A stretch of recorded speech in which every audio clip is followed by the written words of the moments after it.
Tengan muy buenas tardes, estudiantes de la materia de psiquiatría. Esta tarde vamos a hablar un tema que está relacionado mucho con la actualidad, es decir, con mucho apoyo que se le da a las mujeres, porque primero somos la mayoría estadísticamente y luego por ser un grupo bastante vulnerable en la sociedad, ¿verdad? Entonces vemos que el tema de este día es psiquiatría de la mujer.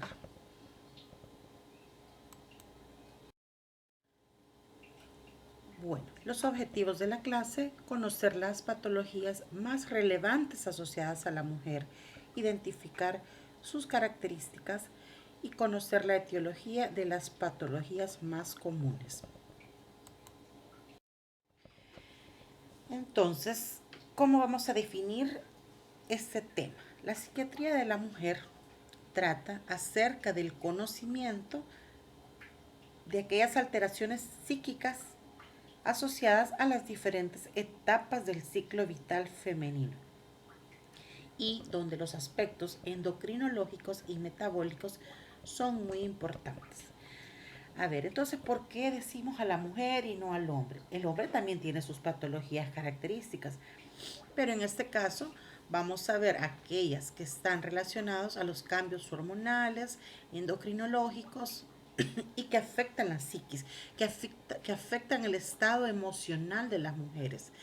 Entonces, a eso me refiero con la susceptibilidad, porque las mujeres tenemos esas etapas, esos diferentes cambios en nuestro ciclo, en nuestras hormonas, que nos hacen poder padecer enfermedades diferentes a las que padecen los del sexo masculino. Los determinantes de la salud, como les mencionaba, son diferentes en las mujeres que en los hombres. Las mujeres se dice que viven más que los hombres, pero no gozan de mejor salud. Si ustedes van a unidad de salud, al seguro, a una clínica particular, van a notar que la consulta más frecuente es de mujeres. Primero, las mujeres somos quizás un poco más precavidas, es decir, ante un síntoma la mujer acude. Por lo tanto, aunque padezcamos de más enfermedades, pero al estar mejor controladas o mejor cuidadas, podemos tener una vida un poco más larga. En cambio, los hombres muchas veces, por la misma cultura o por querer hacerse los fuertes o por ser muchas veces el sostén y tener que salir a trabajar, tienden a morir antes que las mujeres porque no se cuidan, no se tratan a tiempo y buscan ayuda muchas veces hasta que ya la patología se hizo más complicada. O simplemente no consultan y pues aparece un infarto o cualquier otra enfermedad fulminante. Todavía en países pobres, la mortalidad y morbilidad femenina tiene relación con los procesos fisiológicos de dar vida. Eso es otro factor muy importante. La mujer pues sufre cambios desde niña, ¿verdad? Y ya no digamos cambios cuando viene la etapa del embarazo, cuando sufre algún aborto, cuando hay puerperio, o sea, la etapa posterior al parto también genera mucho dolor, muchos cambios y algunas patologías asociadas. Al igual que también procesos asociados con el inicio y fin de la fertilidad, es decir, la menarquia y la menopausia. Todos estos factores contribuyen a que la mujer tenga mayor frecuencia de patologías como las que vamos a mencionar. Pero la epidemiología de estas enfermedades, ¿a qué se refiere? Se refiere a aquellos trastornos ansiosos, por ejemplo, son hasta 3 veces más frecuentes en las mujeres, iniciando aún desde la adolescencia, ¿verdad? Entonces, los trastornos ansiosos, ¿por qué? Porque la mujer tiende a preocuparse, a pensar mil cosas. Solo imagínense ustedes, una mujer llega de trabajar y generalmente, porque pues también pueden haber hombres que les pasa, pero la generalidad es que llega de trabajar a seguir trabajando en casa. ¿Por qué? Porque llega, tiene que verificar que todo en la casa esté, que hay comida, que se acabó la pasta de dientes, el champú, que darle de comer a los niños, que hacer las tareas, o que, que la casa esté con todo lo necesario, ver si la ropa está limpia, si los niños tienen su comida para sus loncheras, si el esposo va a comer, qué va a comer, o sea, llega a continuar trabajando. Entonces eso genera ansiedad.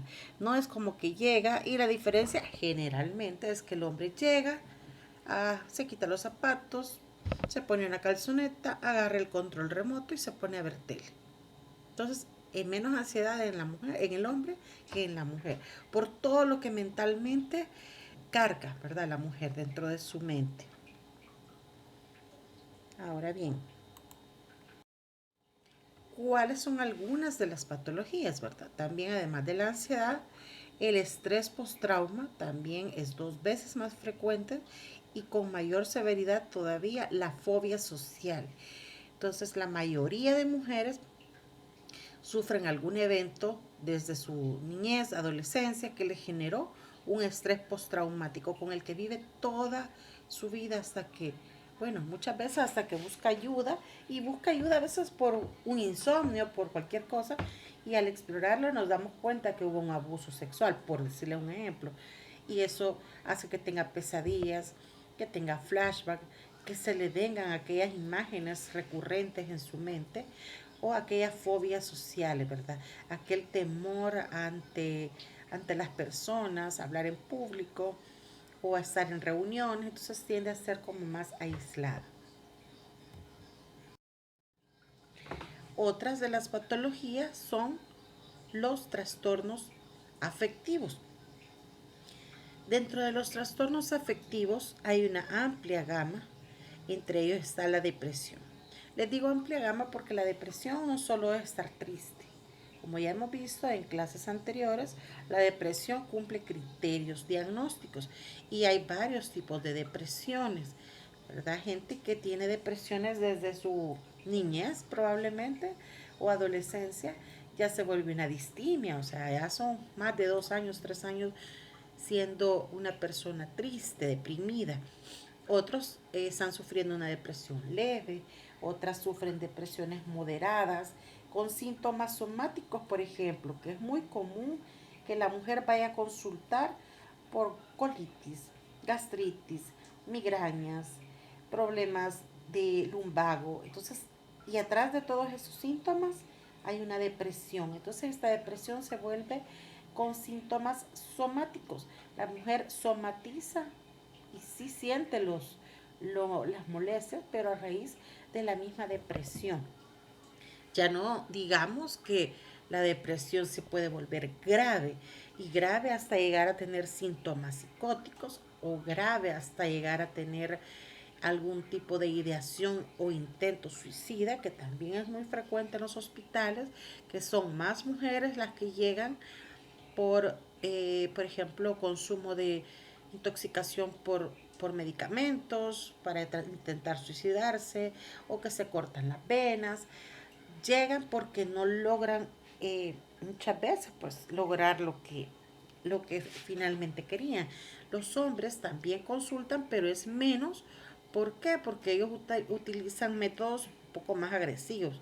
Un arma de fuego, un cuchillo, se cortan la yugular, se ahorcan, entonces no logran llegar muchas veces ni siquiera a la emergencia, ¿verdad? Entonces, la depresión es 2 a 3 veces más frecuente a partir de la adolescencia y muchas veces no es identificable hasta que los maestros o alguien nota que la niña o el niño, en este caso las niñas, tienen trastornos de su conducta alimentaria, se deprimen por el peso, porque sufren bullying, por algún desamor desde esa etapa, por maltratos psicológicos, físicos, sexuales, y eso pues la lleva a crecer como una mujer ya con una semillita de depresión.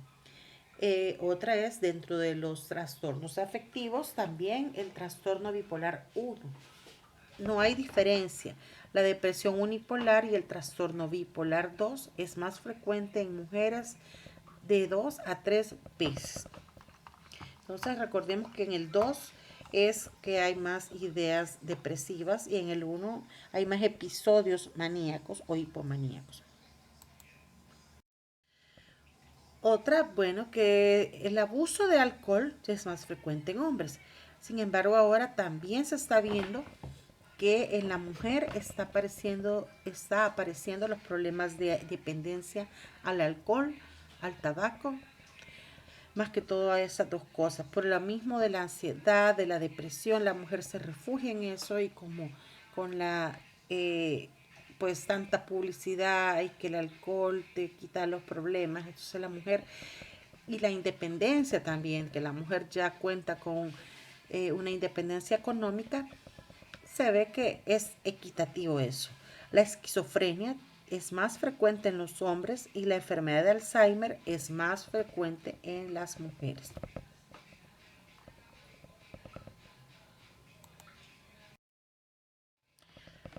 ¿Qué más tiene que ver con las enfermedades que aparecen en las mujeres?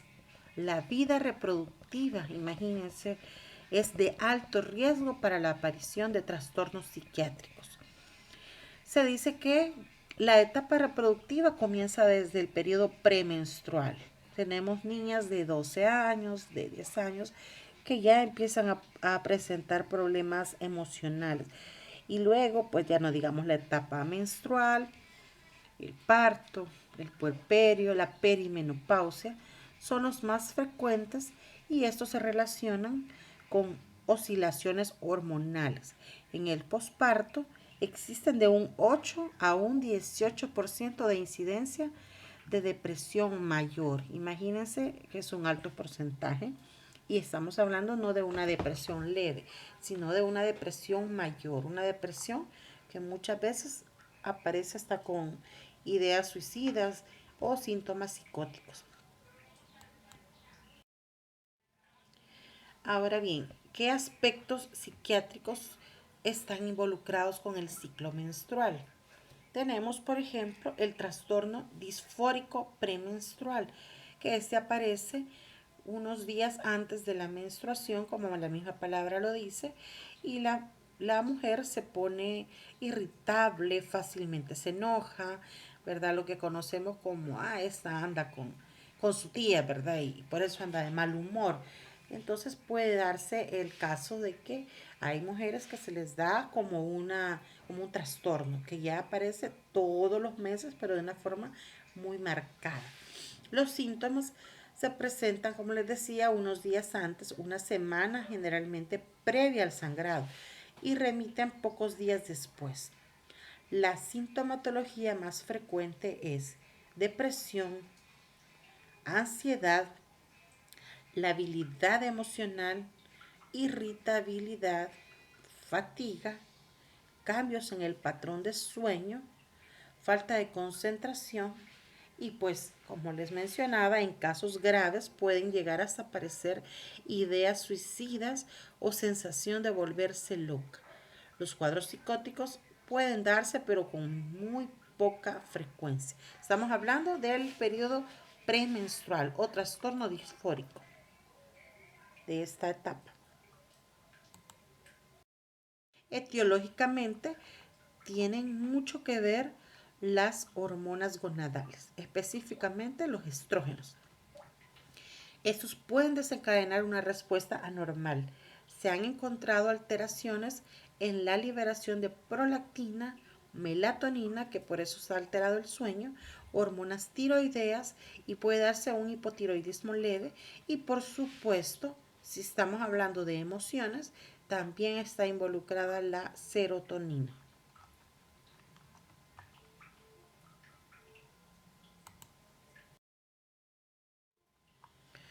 La depresión durante el embarazo, vemos que acá los síntomas depresivos pueden aparecer en un 30% de las embarazadas, que es un número bastante grande. Y los síntomas más relevantes son astenia, ¿verdad? Que es falta de ánimo, siente la persona como sin energía, adinamia, incapacidad para tomar decisiones, sensación de un futuro sombrío, puede haber hasta ideación suicida, síntomas ansiosos y en mujeres depresivas aquí es todavía más grande el porcentaje. Puede darse en un 51%. Estamos hablando del periodo del embarazo.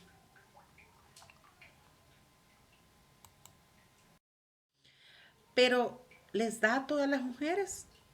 En realidad no. Existen factores de riesgo para que aparezcan más en unas que en otras.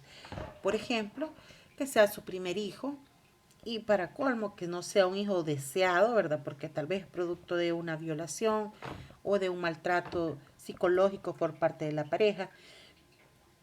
Cuando hay falta de apoyo, por ejemplo, también por falta de la pareja o de la familia, la mujer se siente sola, agobiada y se refugia para colmo en el alcohol o en cualquier otra sustancia. Cuando la mujer ha tenido abortos previos porque ya está predispuesta, ya tiene miedo a perder nuevamente a su bebé y eso la puede llevar a deprimirse. Cuando hay ambivalencia ante la gestación, es decir, está feliz pero no está feliz, o sea, tiene miedo por la incertidumbre, porque si me voy a quedar sola, porque no sé si voy a mantener adecuadamente a mi hijo, si voy a tener los medios. Igual el mal ajuste social, no tener apoyo de la familia, de los vecinos, de los amigos, sentirse criticada, sentirse rechazada, no tener un empleo, todo eso pueden ser factores de riesgo que llevan a la mujer a presentar una depresión que dependiendo de los factores puede ser moderada o hasta grave. A ver, entonces vimos en la premenopausia, en la premenstruación, disfórico premenstrual, durante el embarazo, pero ¿qué pasa ya naciendo el bebé? También hay trastornos emocionales del puerperio y hay una enfermedad que se llama baby blues, ¿verdad? Que es una tristeza y es una depresión postparto en la cual existen síntomas psicóticos. Y aquí la etiología es por un desequilibrio hidroelectrolítico, por ejemplo, caída de las concentraciones de prolactina y el inicio de la lactancia, la caída del estrógeno y la progesterona, ¿verdad? Entonces esto tiene más que ver con problemas hormonales, hidroelectrolíticos y pues básicamente eso. Y los síntomas son similares. Depresión, puede llegar a presentar alucinaciones y conductas de riesgo para el bebé también, que lo puede querer llegar a asesinar hasta ese punto. Y bueno, seguimos con la depresión postparto. 2 semanas después del parto, es decir, hasta el 30% de las mujeres pueden presentar depresión. Pero ahí vamos a depender de qué tipo de depresión, ¿verdad? Hasta un 50% si tiene antecedentes previos. No se ha demostrado una etiología biológica, pues todas las mujeres pasan por los mismos cambios, pero no todas la presentan. Comienza entre 3 y 6 meses después del parto, ¿verdad? Entonces, si la mujer ya era paciente con problemas depresivos y pues después del parto tiene un 50% de padecerla, ¿verdad? Entonces, y no siempre, ¿verdad? Va a depender de todos estos factores que hemos mencionado. Ahora bien, cuando ya no solo es una depresión, sino que existen alucinaciones, se le llama psicosis postparto. Esta es menos frecuente, pero se puede presentar 1 a 2 casos por cada 1000 partos. Aparece por lo regular a las 6 semanas del posparto. ¿Qué síntomas se presentan? Confusión, desorientación, desorganización de la conducta, fíjense bien, o sea, está desorganizada, no sabe ni qué hacer, no está apta para cuidar a su bebé, obviamente, ¿verdad?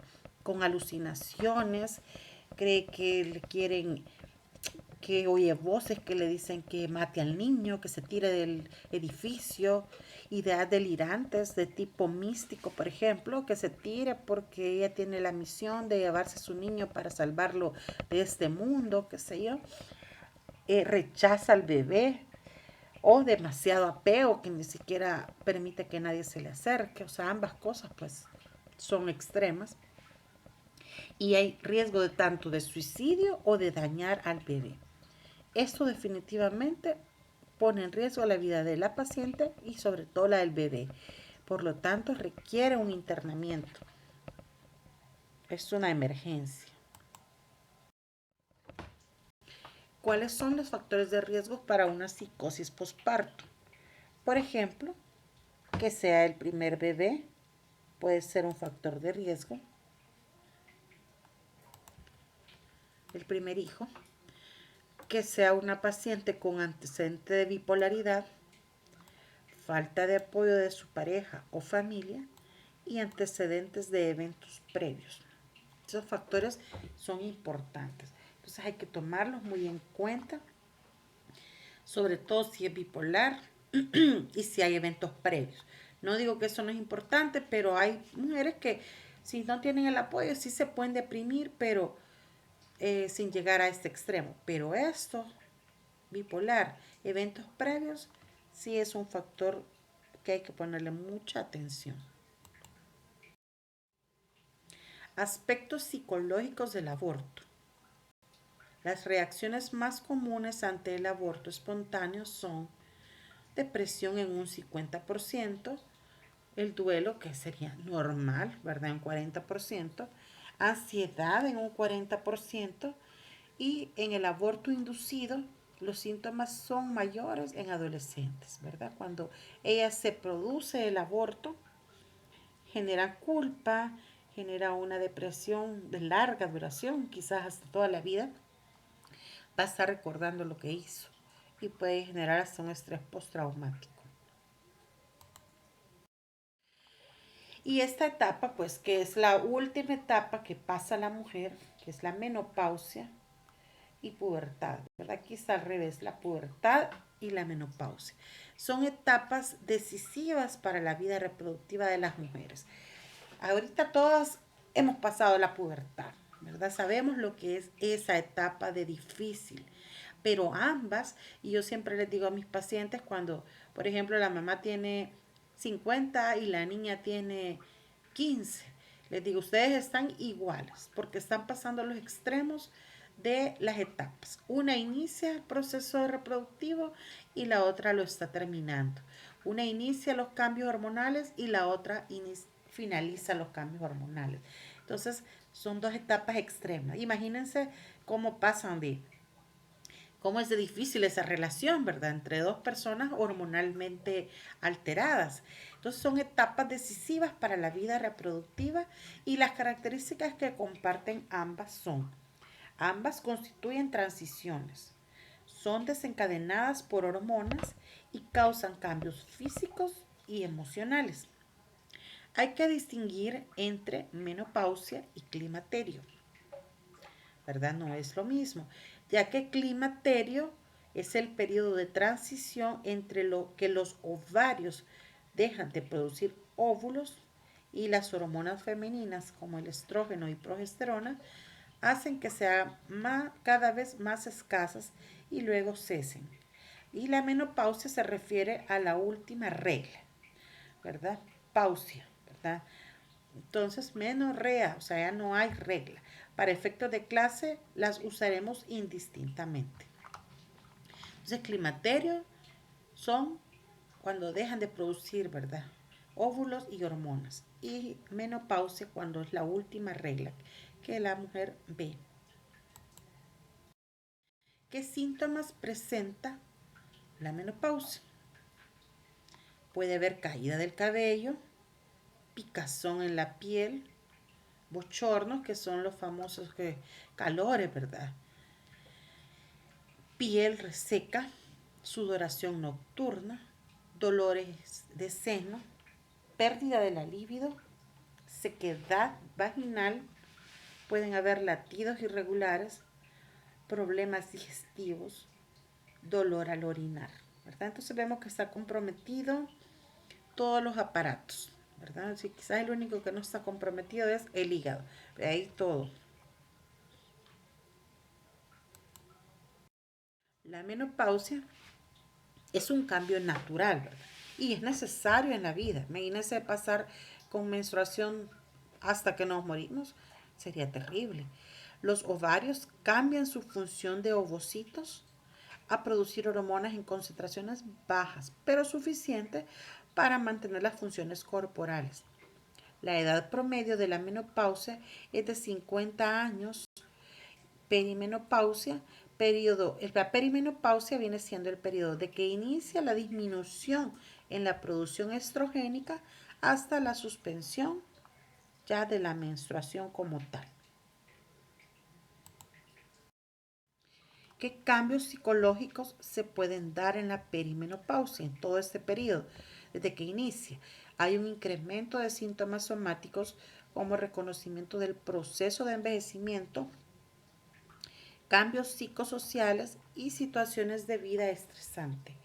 Cambios clínicos como alteración de los intérvalos menstruales, aumento de abortos espontáneos, cambios de proporciones hormonales como estrógenos. Y hasta aquí llegaríamos con esta clase muy bonita.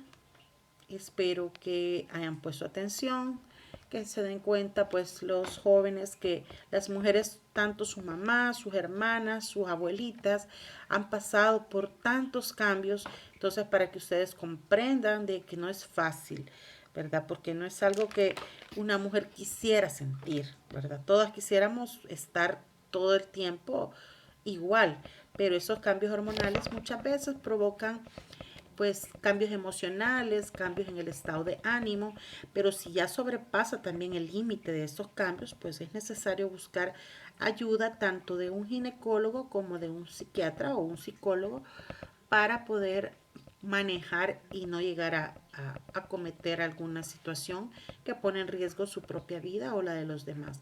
Y pues con respecto al hombre, pues también sufre cambios. En algún momento se les va a hablar también de las patologías que tienen como tal, ¿verdad?